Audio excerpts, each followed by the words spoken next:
Justice nulle part! Police partout! Justice nulle part! Police partout!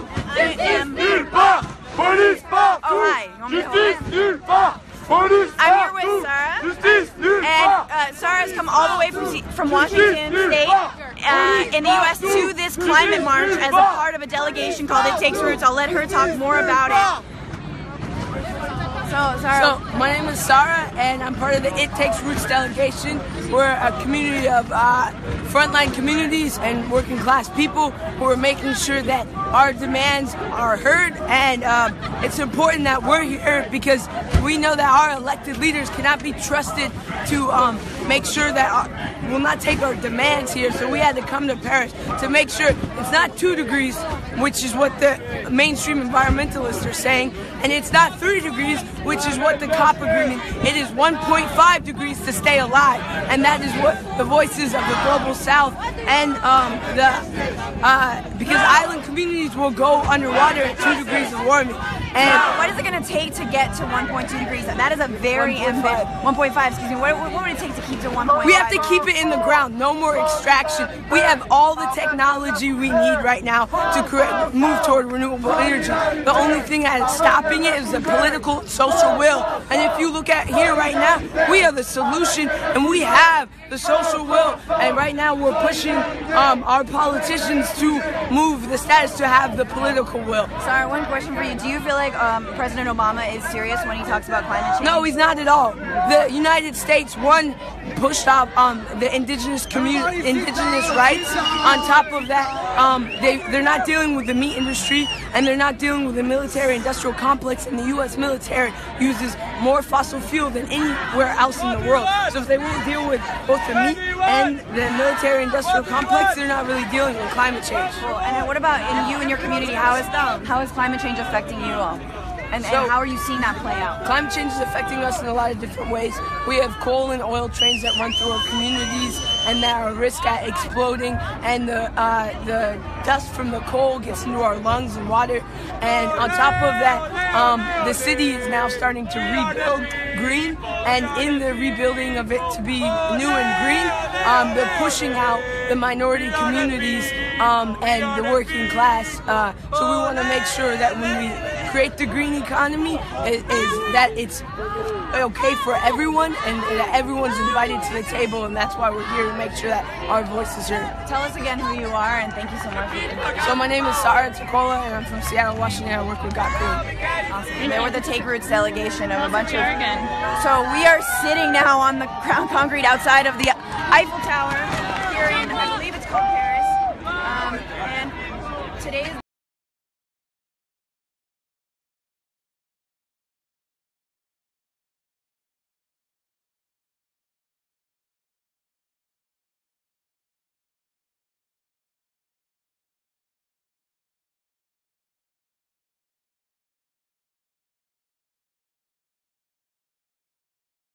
Okay.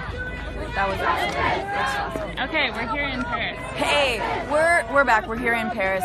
We're sitting down outside the Eiffel Tower, where thousands of protesters have just filed in from the Arc de Triomphe to here. They're demanding more action from their leaders. Today was the day that the text was presented. World leaders have agreed to limit global warming to 2 degrees. Many people say that's not enough. It needs to be 1.5. Other people are saying, how are we going to get there? So I'm here with a delegation called It Takes Roots. They're from the United States. They're from frontline communities who are most being affected. And I'm here with Molly. Molly, tell us why you came here to Paris and who you're with. So we came as part of the It Takes Roots to raise up and elevate the grassroots environmental justice concerns of our communities, and also elevate the solutions that we have. The solutions, they're not even being attempted to be discussed at the COP, and so we're demanding that things change. We also came to combat and call out the false solutions that our government is bringing to the COP. And what are those false solutions? Things around carbon trading and carbon markets, which just continue the pollution in our communities and make it worse in a lot of cases. And so it's time that we stop looking to these market extractive economies to quote-unquote fix climate change. It's time that we really look to our frontline communities who have been doing this work, who have been living resilient, and who know the solutions, who have the solutions. And it's also time to demand that the COP and all of these government officials start coming to our table, and that they recognize our power and our voice. Where are you living now, and how has climate change or the fossil fuel industry affected your community? So I'm living in New Jersey, working with Newark, New Jersey, and we are actually being hit by a lot of different types of pollution. We get from natural gas, from the pipelines to the sources, to the actual natural gas plants, and incinerators. We need to start stopping these false solutions. People think incinerators are a solution or an alternative, or they get categorized as renewable, and the reality is it's the same burning, and it's killing our communities. What do you say to people who say that there are more pressing issues than climate change, such as war, poverty, inequality, and that climate, well, that stuff can wait? I say that they're all part of a larger picture, that we stand here as part of It Takes Roots, and we're about no war, no warming.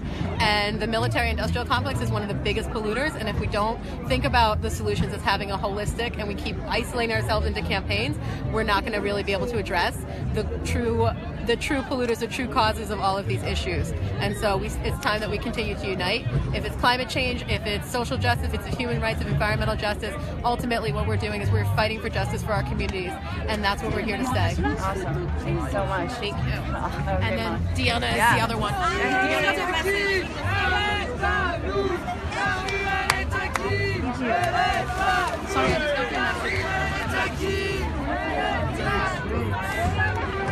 and hey, just a recap, so we are here outside the Eiffel Tower, if you can be outside of it. We're on the streets of Paris, where thousands of protesters, tens of thousands, have marched from Arc de Triomphe to the Eiffel Tower, demanding more action from their world leaders on climate change. It seems like a lot of the agreements, it's unclear whether it's binding, whether it will be legally binding, but it's definitely clear that there's not a percentage by which countries have to stop emitting. So in earlier renditions, it was 70 to 90% of emissions that need to be cut. Now that's off the table. Now it's just every country on their own deciding what they want to stop emitting. People here, the protesters, young protesters mostly, are saying that's not enough. They need larger promises, and they need for the fossil fuel industry to actually begin a shutdown, begin to stop. A lot of people here are the ones who have been facing it, and I want to talk to some other folks, so if you just be patient as we talk to them. And also, if anybody has questions, this is Maggie, producer. If anybody has questions, please do send them in. So, your name is? Diana Lopez. Diana Lopez from San Antonio, Texas. Why are you here in Paris? Well, we're here to say that communities on the ground have the solutions. We've been doing them. We're creating co-ops, we're creating different structures and networks within our local and regional sections to really be able to create and combat climate change on the ground. Yeah, and San Antonio, what are you all facing there when it comes to the effects of climate change? Right, so recently this year we've noticed one of the highest rates of floods within cities. So every major large city in Texas has flooded this year. What that means specifically is we're also facing severe drought. We're facing severe weather. We're facing a slew of issues that come with the different climate change, as well as we have fracking around San Antonio and Texas as well. We have uranium mining, and when we have the largest concentration of refineries on the Gulf Coast as well. You're raising a lot. So tell me something positive. Tell me something good. You talked about cooperatives. You talked about people having solutions. What does that look like? I think a lot of folks don't even know what that would look like. People are coming together. There's a lot of excitement, a lot of work happening on the ground, like physically talking to folks, physically mobilizing, being in the streets, developing alternative businesses, developing gardens on the ground, developing structures and plans and pushing those at the city level. So really being able to work on policy as well as developing networks and connectedness within the community. Because you're up against a lot. I mean, we're talking about Texas, right? This is right. Belly of the beast within the beast. The belly of the beast within the beast. That's true. So what has the response been from the elected officials in Texas? What's been bad? We have some of the worst racist governors and elected officials that that there could be in the U.S. And we're also, you know, they're also very like anti-migrant. They're also very anti-brown, black people, indigenous people. You know, Texas has that history of like colonization. It has a history of stripping people's culture and using that to benefit those that are most in power. And for the past few centuries, that has not been us. Thank you so much for speaking with us. That was excellent. Thank you so much. Yeah. Thank you so much. We had a question here. Is there any other big media present at this protest? Oh, there's a lot of media. But the big media, they all have their sort of little posts up at the Le Bouger, which is where the actual climate talks are going down, waiting for the response, the final text. I do think actually that's come out, so they're probably analyzing and picking apart. Also, what do we know so far about the text? Have we spoken to any of the leaders? We haven't actually spoken to any of the leaders, but what we do know is that it's a version that, one point is that it uses the word decarbonize, at least it did yesterday, we're not sure if it did today, and carbon neutrality. A lot of people say that's actually not enough because it needs to be zero emissions, not neutrality. Neutrality implies that you can offset your carbon emissions by planting trees or using solar. It's unclear whether that's even in the final draft. What we do know is that the cap of warming has been elevated to 2 degrees rather than 1.5. A lot of people say that's not good. Others say that's realistic because 1.5 is, we're gonna be beyond that soon. Anyway, let's find some other folks to talk to. Yeah, if you guys have any questions, please do send them in.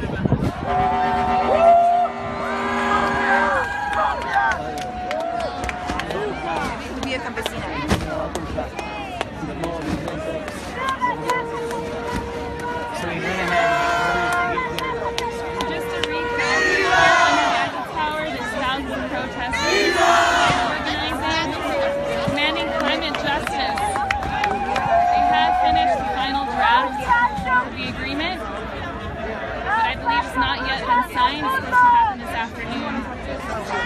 We're waiting to hear exactly the details and what the stance is of the United States. Just got a question. Have the police been reacting? The police have not been reacting, but they're definitely on their guard. I don't know if you can see them over there. They're definitely out there in full gear waiting to see if things get any more intense.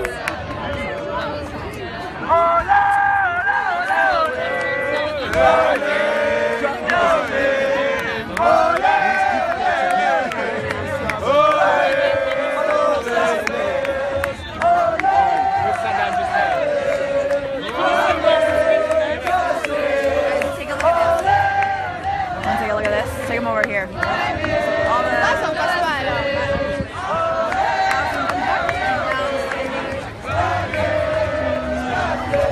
Sitting down and protest.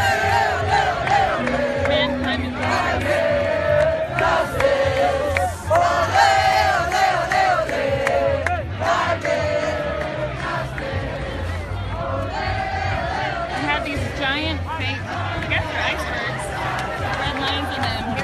So the name of this protest is the Red Lines Action. The hashtag D12. It's supposed to signify the lines that we do not cross, should not cross, including climate justice lines.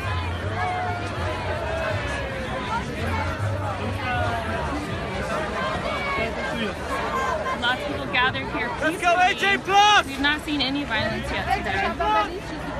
It takes roots! We just got a shout out from someone yelling AJ+. There has been a huge police presence here though, just to let you know. They've been searching people's bags. We've seen Il faut aller soit à droite, soit à gauche, continuer de marcher le long du champ de Mars et re-rentrer au milieu. They want us to keep going. Ouais, tu vas à droite, The left. I want to find our friends Julian. I don't know if they got. So there is police presence here, but they're just on their guard so far. They do have shields, and I believe see some tear gas earlier. I mean, not deployed, just on hand in case anything got rough.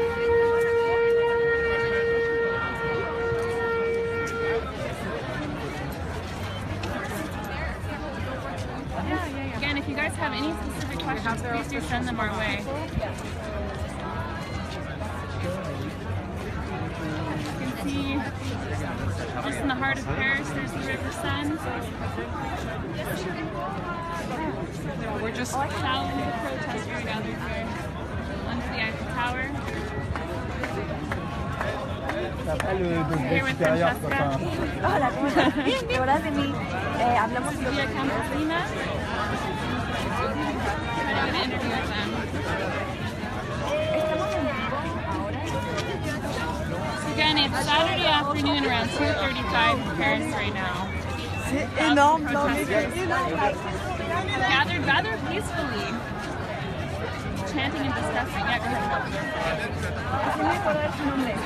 María Isabel, de María la Club Isabel. Vía Campesina. Okay, vamos a caminar porque si no we're gonna lose them. Okay. María Isabel she's with the Via Campesina, and she's from Guatemala, no? Let's stop 1 second, just 1 second. Paremos aquí, gracias María Isabel. So, ¿qué es lo que está pasando ahí en Guatemala y por qué están aquí en el COP? Bueno, en Guatemala pues está pasando muchos conflictos, muchos fenómenos naturales.